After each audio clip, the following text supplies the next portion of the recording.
7월 22일 하나님의 말씀으로 함께 하겠습니다. 이미 말씀드렸듯이 매주 목요일에는 수요 기도회에서 함께 나누었던 말씀을 요약 정리하여서 함께 나누도록 하겠습니다. 오늘은 사무엘하 1장부터 10장까지의 말씀을 함께 합니다. 보통 사람들은 사울의 뒤를 이어 다윗이 이스라엘의 왕이 되었다라고만 기억합니다. 물론 틀린 말은 아닙니다. 그러나 다윗이 이스라엘의 왕이 되기까지의 과정은 결코 간단하지 않았습니다. 블레셋과의 전쟁에서 대패하고 사울과 그의 아들들이 죽게 된 후 블레셋 땅 시글락을 거점으로 삼고 있던 다윗과 그의 군사들이 유다 지파의 성읍 헤브론으로 입성하였습니다. 유다 지파 사람들은 이스라엘의 혼란을 바로잡을 유일한 사람이 다윗이라 확신하였고 다윗이 유다의 왕이 되었습니다. 아직 하나님의 약속은 온전히 성취되지 않았습니다. 사울의 군사령관이었던 아브넬이 요단 동편 마하나임에서 사울의 아들 중 살아남은 이스보셋을 이스라엘의 왕으로 세운 것입니다. 이후 수년간 이스라엘은 각각 다윗과 이스보셋을 따르는 세력들의 내전을 겪게 됩니다. 마침내 이스보셋 진영 안에서의 갈등으로 이스보셋이 죽고 난 후 비로소 이스라엘의 내전이 수습되었고 다윗이 이스라엘의 왕의 자리에 앉게 됩니다. 다윗에게 기름 부으셨던 하나님의 약속이 이루어진 것이죠. 왕이 된 후 다윗은 아직까지도 가나안 사람들의 땅으로 남아 있었던 여부스를 정복합니다. 이 땅이 우리가 잘 알고 있는 예루살렘입니다. 이후 예루살렘을 수도로 삼은 이스라엘 왕국은 다윗의 통치 아래 주변 민족들을 제압하고 강성한 나라로 성장하게 됩니다. 이렇게 사울의 죽음 이후 다윗의 초기 통치까지 이르는 과정이 오늘 사무엘하 1장부터 10장까지 말씀에 담겨 있습니다. 오늘의 말씀을 통해서 믿음의 사람 다윗의 분명한 삶의 원칙을 한 가지 볼 수 있습니다. 그는 언제라도 하나님의 뜻대로 하나님의 방법대로 살기 위해서 열심을 다하였습니다. 다윗의 삶은 그야말로 하나님의 말씀에 순종하는 삶이었습니다. 이러한 믿음의 원칙을 잘 보여주는 세 가지 사건들이 오늘 말씀에 기록되어져 있습니다. 먼저는 사울의 죽음을 대하는 다윗의 태도입니다. 사울은 분명 다윗의 원수였습니다. 사울만 없으면 다윗의 문제가 해결될 것 같았죠. 그리고 우리는 이러한 죄의 유혹에 종종 무너집니다. 저 인간만 없으면, 이 상황만 벗어나면, 그렇게 지금 나를 괴롭게 하는 문제를 해결하기 위해서 죄 짓는 것도 주저하지 않습니다. 우리가 다윗의 입장이라면 어떻게든 사울을 빨리 없애서 나의 문제를 해결하려 하는 것이죠. 그러나 이 사람이 없어지면 또 다른 사람이 나를 힘들게 합니다. 지금의 어려운 상황이 해결되면 또 다른 시험과 도전이 이어지는 것이 인생이죠. 다윗은 인생의 본질을 정확히 보았습니다. 사울이 문제가 아닙니다. 하나님과 동행하는 삶이 인생의 본질이죠. 하나님께서 원하신다면 당장이라도 사울을 치워버리실 수 있습니다. 그러나 하나님의 계획하신 때가 아니기에 다윗을 광야에 두셨던 것입니다. 물론 괴로운 일이지요. 이해할 수 없는 일입니다. 하나님께서 왜 나에게 이런 어려움을 주시는지 답답한 가슴을 치게 되는 정말 삶 속에 부딪히는 믿음의 도전 시험입니다. 그러나 그렇게 믿음으로 살아낸 광야의 시간들이 다윗을 믿음의 사람으로 연단시켰습니다. 또한 하나님의 말씀에 온전히 순종하는 것이 복되다는 사실을 보여주는 사건이 있습니다.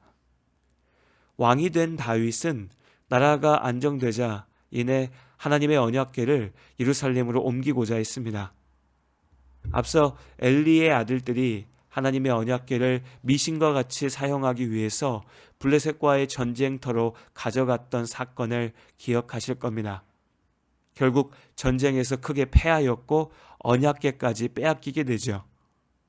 그러나 하나님께서는 죄악된 이스라엘이 패한 것이지 하나님께서 진 것이 아니라는 사실을 분명히 보이십니다. 블레셋 땅에서 언약궤가 가는 곳마다 재앙이 나타났습니다. 결국 블레셋 사람들은 언약궤를 이스라엘로 돌려보냈지요.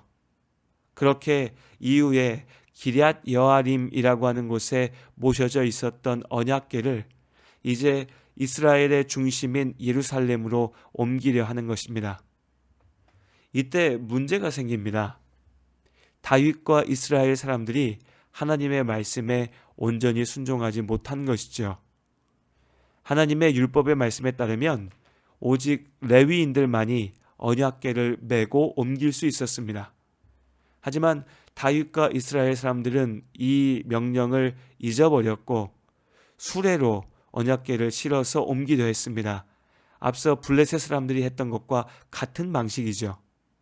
결국 문제가 생겼고 이후에 다윗이 다시 하나님의 말씀에 따라서 레위인들을 조직하고 그들이 언약궤를 메고 옮기게 한 이후에야 비로소 언약궤를 예루살렘으로 옮겨올 수 있었습니다. 물론 좋은 의도로 한 일이었습니다. 그러나 하나님의 말씀 앞에 온전히 순종하지 않을 때 아무리 그 의도가 좋아도 그것은 바른 일이 될 수는 없습니다. 순종이 제사보다 낫다는 말씀을 다시 한번 기억합니다. 다윗의 참된 믿음을 보여주는 또 다른 사건이 있었습니다. 예루살렘으로 언약궤를 옮겨온 다윗이 나단 선지자에게 여호와를 위해서 성전을 짓겠다고 말합니다. 하나님께 고백하는 것이죠. 분명 좋은 일입니다. 하나님께서도 기뻐하셨죠. 그러나 하나님께서는 그 일이 다윗에게 맡겨져 있지 않다고 말씀하십니다. 성전을 짓는 것은 다윗의 아들 솔로몬에게 맡겨진 소명이라 하십니다. 어차피 좋은 일이고 하나님께 영광을 돌리는 일인데 누가 한들 어떨까 싶습니다. 그러나 이 또한 하나님의 손 안에, 하나님의 말씀 안에 있습니다. 우리가 어제 나누었던 이사야 45장의 말씀을 기억해 보지요. 진흙이 토기장이의 손을 탓할 수는 없습니다. 오직 주권자이신 하나님께서 우리의 삶을 이끌어 가십니다. 우리가 하나님의 뜻을 다 이해할 수 없습니다. 그러나 내가 다 이해하지 못할 때에도 하나님의 말씀에 온전히 순종하는 것, 이것이 믿음입니다. 너무나도 어려운 길이죠. 그러나 내 힘으로 이루는 것이 아니라 내 안에 함께 하시는 성령께서 인도하시기에 이 믿음을 붙잡을 수 있습니다. 내 계산으로는 멀리 돌아가는 것 같지만 주님의 손 붙잡고 가는 길이 가장 빠른 길입니다. 나만 손해보는 것 같지만 하나님과 함께할 때 참으로 이길 수 있습니다. 다윗은 이 사실을 알았기에 오직 주께 순종하며 하나님과 함께 걸었습니다. 자신의 생각과 자신의 판단, 자신의 바람에 하나님을 맞춘 것이 아니라 하나님의 말씀에 자신을 맞추었습니다. 이것이 다윗이 보여준 믿음입니다. 이제 하나님께서 우리에게도 믿으라 하십니다. 오직 참된 믿음으로 주님께 순종하며 걷는 우리의 삶을 하나님께서 지키시고 인도하십니다. 나의 가는 길 주님 인도하시네. 그는 보이지 않아도 날 위해 일하시네. 주 나의 인도자 항상 함께 하시네.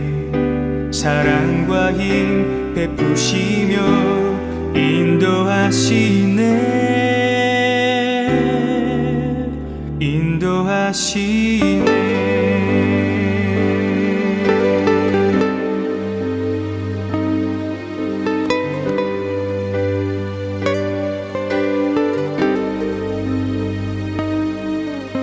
나의 가는 길 주님 인도하시네.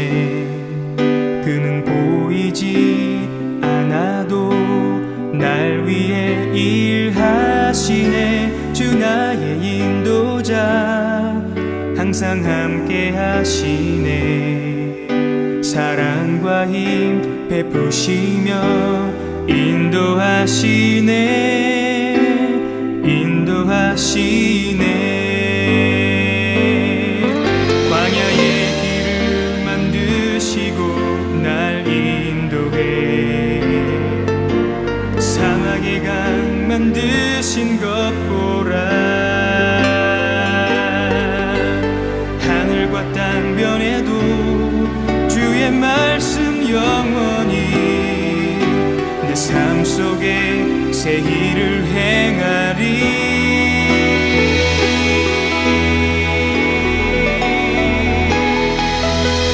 나의 가는 길 주님 인도하시네.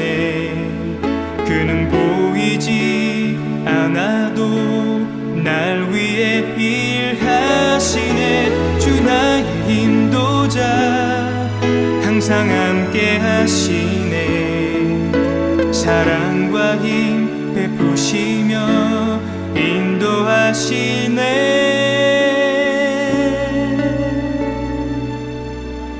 인도하시네.